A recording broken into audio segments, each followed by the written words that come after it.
ఉద్యోగం చేయాలా, వ్యాపారం చేయాలా? ఇది చాలా మందికి ఉండేటువంటి ప్రశ్న.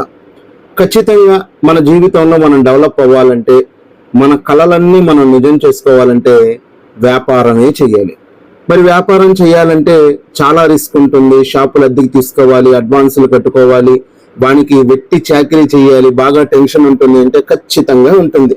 వ్యాపారం చేయాలి అంటే రిస్క్ కంపల్సరీ ఉంటుంది. నువ్వు షాపులు వెతుక్కోవాలి, అడ్వాన్సులు ఇచ్చుకోవాలి, పెట్టుబడి పెట్టుకోవాలి, వ్యాపారాన్ని మొదలు పెట్టాలి, కస్టమర్ కోసం వెయిట్ చేయాలి, కస్టమర్ని రప్పించాలి, దానికి రకరకాల టెక్నిక్లు వాడాలి, వచ్చినటువంటి కస్టమర్ని పోగొట్టకూడదు. ఇలా 190 ఉంటాయి. కరెక్టే, అప్పులు పాలవుతావు, లాస్ వస్తుంది. ఇలా ఏ బిజినెస్ కానీ, అది ఫుడ్ బిజినెస్ కానీ, క్లాత్ బిజినెస్ కానీ, కన్స్ట్రక్షన్ బిజినెస్ కానీ, ఏదైనా కానీ రిస్క్ అన్నది ఉంటుంది. కానీ అందులో కానీ నువ్వు సక్సెస్ అయితే నీ లైఫే సెటిల్ అవుతుంది. వెనక్కి తిరిగి చూసుకునేటువంటి పని ఉండదు.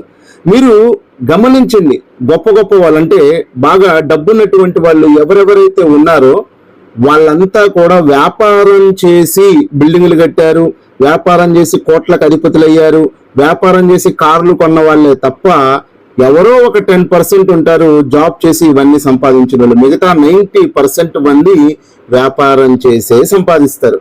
దానికి కారణం ఏంటంటే వ్యాపారంలో నీకు డబ్బులు ఎక్కువ వస్తాయి, రిస్క్ ఎక్కువ ఉంటుంది కానీ డబ్బులు వస్తాయి. అదే జాబ్ అనుకో, నువ్వు చాకరీ చేస్తూ ఉంటావు, ఎవరో నీ ఓనరో నీ బాసో నీకు పని ఇచ్చినోడో వాడు డెవలప్ అయిపోతూ ఉంటాడు, వాడి చేతికి ఉంగరాలు వచ్చేస్తూ ఉంటాయి, వాడి మెడలో కుక్క గొలుసులాగా ఇంతలా గొలుసు వచ్చేస్తూ ఉంటది, వాడు డెవలప్ అయిపోతాడు తప్ప నీలో డెవలప్మెంట్ ఏమీ ఉండదు.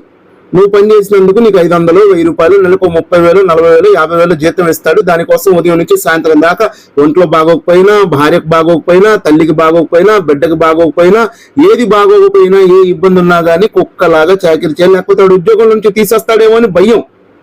అందులోనూ రిస్క్ ఉంది, టెన్షన్ ఉంది. అదే నువ్వు వ్యాపారం చేస్తే స్వేచ్ఛగా బ్రతకొచ్చు.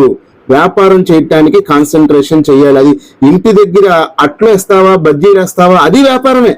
లేకపోతే పెద్ద హోటల్ పెట్టి 5 స్టార్ హోటల్ లెవెల్లో రన్నింగ్ చేస్తావా, అది వ్యాపారమే. నేను 3 ఏళ్ళు 4-5 ఏళ్ళు రకరకాల టిఫిన్ బళ్ళ దగ్గర పనిచేశాను, పార్సిల్స్ కట్టాను. ఏమన్నా మారిందా నా బతుకు? ఒకడు 250 ఇస్తే ఒకడు 350 ఇచ్చాడు. ఉదయం నుంచి సాయంత్రం దాకా గొడ్డు చాకరీ చేయించుకొని నాకు సరిగ్గా జీతం డబ్బులు ఇవ్వడానికి కూడా ఏడ్చేవాళ్ళు ఈ మండమొప్పి నాయాళ్ళు. ఎప్పుడైతే నేను ఆటో తోలటం మొదలు పెట్టానో బాగా డెవలప్ అయిపోయానని చెప్పట్లేదు, స్వేచ్ఛగా బ్రతుకుతున్నా, టయానికి తింటున్నా, నాకు నచ్చినప్పుడు తోలుతున్నా, నచ్చినప్పుడు వదిలేస్తూ ఉన్నా. కాబట్టి మీరు స్వేచ్ఛగా బ్రతకాలన్నా, ₹1 సంపాదించాలన్నా తప్పనిసరిగా వ్యాపారం చేయండి. ఎవడో డెవలప్మెంట్కి మనం కారణం కాకూడదు, మన డెవలప్మెంట్కి మనమే కారణం అవ్వాలి. అది మరమరాలైనా కానీ సొంతగానే అమ్మండి.